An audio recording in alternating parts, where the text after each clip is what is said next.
Bienvenue sur le podcast de l'université. Un podcast pour notre université engagée. Pour notre université ouverte sur le monde. Pour la recherche, l'innovation et les transitions. Pour raconter l'histoire et vos histoires. En bref, un podcast qui fait vivre l'actualité de l'université de Franche-Comté.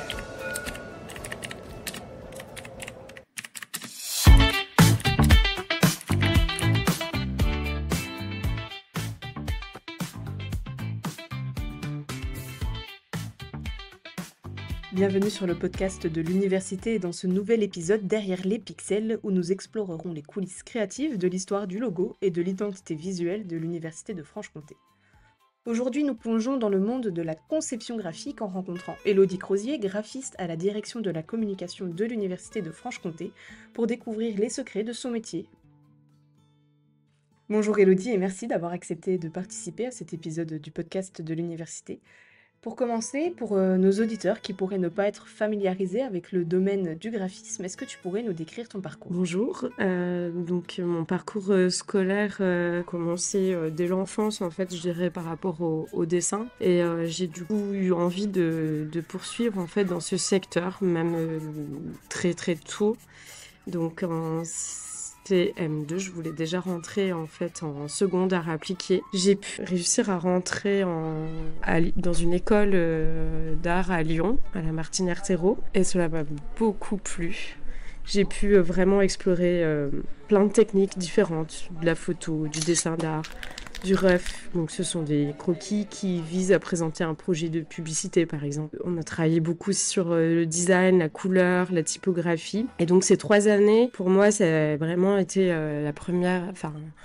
une attirance pour les arts graphiques et j'ai voulu poursuivre en ce sens, donc avec ensuite un BTS communication visuelle au lycée Pasteur de Besançon, avec donc une année formation complémentaire en infographie. Ça m'a permis de pouvoir effectuer plein de stages, donc des stages en agence, des stages chez aussi des graphistes indépendants et ça a confirmé ce que je voulais donc faire assez rapidement. Avant d'arriver à l'université de Franche-Comté, tu étais graphiste en freelance. Est-ce que tu peux nous parler de cette expérience ? Oui, j'ai travaillé plusieurs années en freelance, pas mal d'années, pendant à peu près 6-7 ans en freelance. Je répondais à certains appels d'offres. Il y avait aussi des clients qui me contactaient pour travailler sur vraiment des sujets très différents. Et j'ai aussi travaillé en freelance avec l'université de Franche-Comté.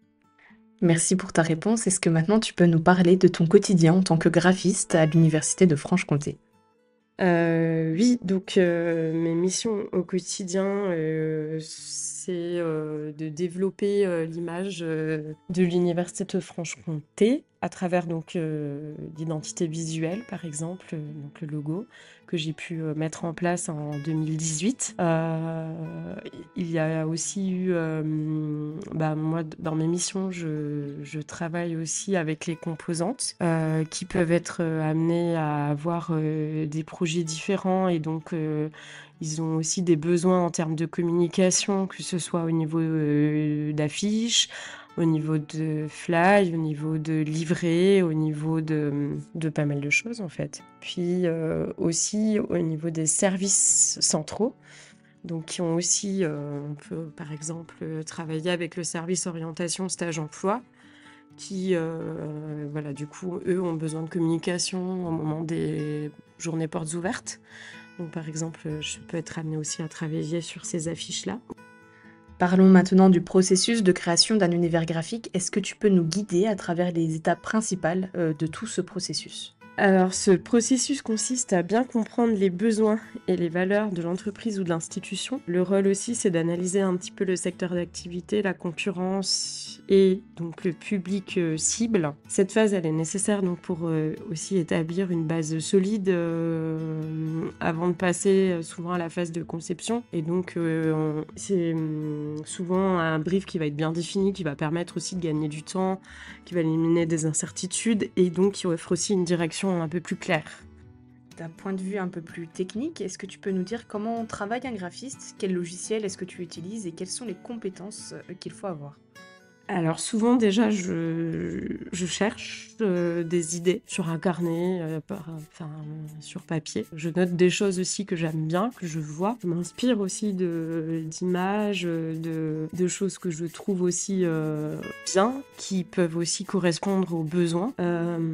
Et ensuite, j'utilise des logiciels de PAO. Donc souvent, je travaille beaucoup sur Illustrator, c'est mon logiciel un peu fétiche et préféré. InDesign aussi pour un peu plus de la mise en page et éventuellement Photoshop plus pour de la retouche photographique. Donc c'est vraiment mes 3 outils principaux et après effectivement j'utilise aussi des logiciels comme Word de temps en temps pour plus des choses administratives aussi. Le graphisme, comme tu nous l'as dit, est donc un domaine dans lequel on a sans cesse besoin de se renouveler, de trouver de nouvelles idées.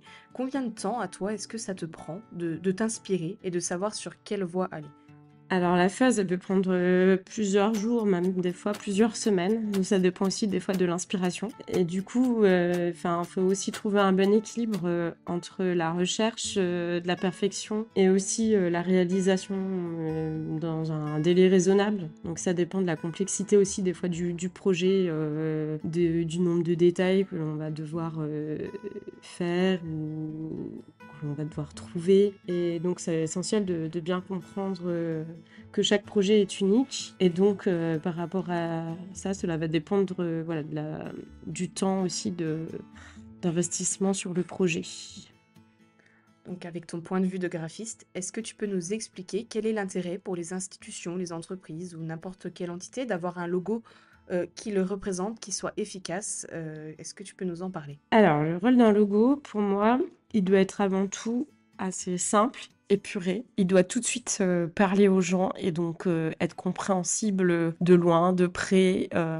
C'est une image qui doit être tout de suite limpide, claire et qui doit être accessible au regard de tous. Son rôle est aussi de tout de suite reconnaître après l'entité et la structure de l'institution ou de l'entreprise et elle doit le démarquer aussi à la fois par rapport aux autres.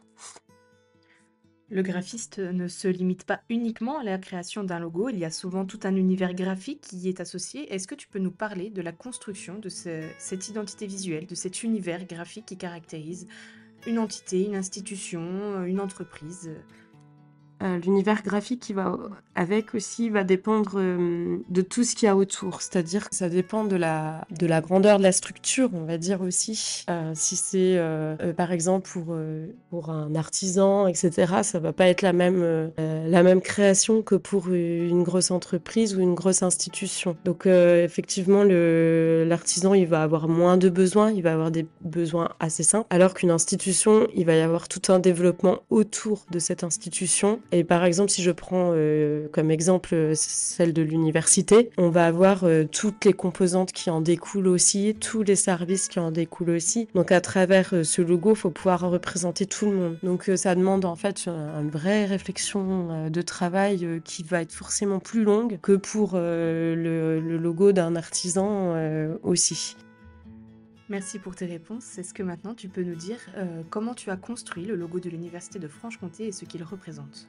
Qu'est-ce qu'il représente? Donc, notre logo est appelé par son nom, donc Université de Franche-Comté. Il permet d'être à la fois simple, à la fois à l'international, on sait tout de suite de quoi il s'agit. Cela permet aussi de repérer tout de suite qu'on est une université. Il permet donc de rendre lisible l'institution. Lorsqu'on l'utilise aussi en signalétique, il est assez clair, assez limpide. L'idée aussi de la refonte de notre identité, elle visait à répondre à plusieurs objectifs. C'était l'idée aussi de simplifier le logo, le moderniser et aussi de donner une cohérence sur nos différents supports de communication. Et donc, cette identité, elle a aussi pour but de renforcer la notoriété, la visibilité de l'établissement auprès de ses publics et de ses partenaires. Donc, elle est aussi là pour rassembler et fédérer la communauté universitaire.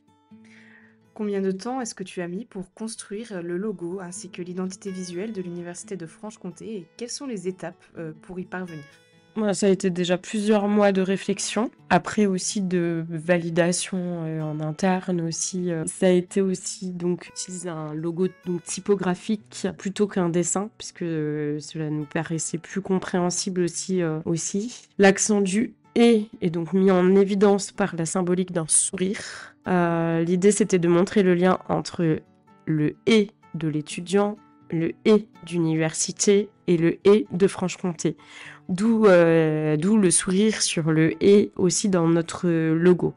Et ce sourire, du coup, devient un isotype. Ça devient un symbole fort, un signe aussi de chaleur humaine, d'ouverture, d'innovation. Et donc, on voulait aussi représenter tout ça à travers notre logo aussi. Et dans les couleurs aussi, on a utilisé le rouge pour aussi donner un dynamisme au logo, qui, voilà, du coup, aussi est un symbole fort par rapport aux étudiants et à la dynamique qu'on veut donner aussi à notre université. Ce podcast touche à sa fin. Merci beaucoup Élodie de nous avoir plongé dans le monde de la conception graphique et l'histoire du logo de l'université et de nous avoir éclairé sur l'importance du design dans la communication institutionnelle. Rappelons-le, l'Université de Franche-Comté, c'est plus de 2500 personnels et 27 000 apprenants qui y travaillent chaque jour, ce qui représente un panel de métiers très riche. Pour les étudiants qui nous écoutent et qui souhaitent s'orienter vers les métiers du graphisme, l'université propose des formations de la licence au master, en alternance ou en continu, dans les métiers du design, de l'art et du graphisme. Toutes les infos sont à retrouver sur notre site internet. Quant à nous, on se retrouve le premier jeudi du mois de juin sur le podcast de l'université.